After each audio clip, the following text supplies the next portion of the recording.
We went to Washington, D.C. this fall and took a White House tour. It was absolutely the highlight of our trip. We put together a list of do's and don'ts to get a tour pass.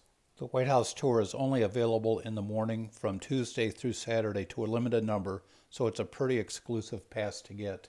First off, don't go to whitehouse.gov website. You won't find anything about tours there. You will need to get a member of Congress, a senator, or a representative to start the process. The White House is considered a national park. The easiest thing to do is go to nps.gov. There you will find a link to members of Congress.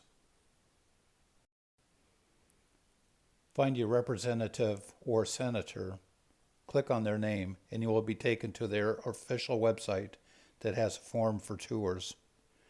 We selected ones from our state that represent us, even though we did not vote for some of them. We also contacted representatives from other states. We figured out that would increase our chances of getting our tour pass.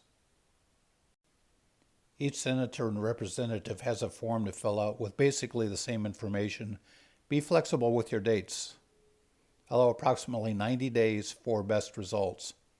When you make it to the list for consideration, you will receive an email that will ask you for your Social Security number. This is for security clearance purposes. There is a quick turnaround deadline, so make sure you check your email regularly. Just because you get this form does not mean you are on the tour pass list. About 10 days before our trip, we received our official White House pass. It provided the date and time of our tour. About a block away from the White House is the White House Visitor Center. There's a welcoming by the President and the First Lady. There are also displays and models of the White House, photographs, and history. Use the restrooms here because there are none available at the White House for the public.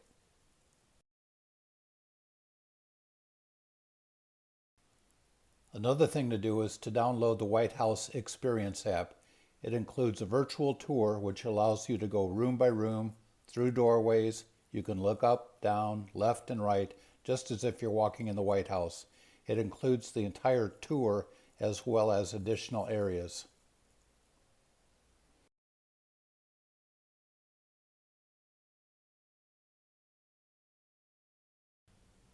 Another White House Experience app program is a slideshow that has a comprehensive description of the various rooms, what they are used for today, as well as a historic perspective.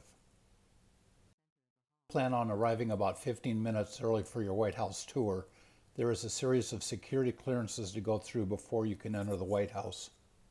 Read your White House tour pass. It contains all of the don'ts and prohibited items. On our tour, the woman in front of us had her purse, which is not allowed, and the woman behind us left her purse in a hotel but forgot to bring her ID. Do take your time. The tour is at your own pace. Take it all in. It is a significantly cool place to go to actually experience in person. The grounds are immaculately manicured. You get to walk in the rooms that are used every day by the President and his staff.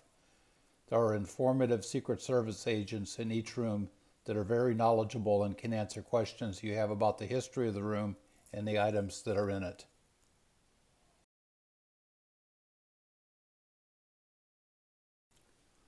Other White House tours are available. They include the Easter egg roll, the garden tour, and the Christmas tree lighting. Do enjoy your White House tour, and thanks for watching. Rizzy Farms, guys.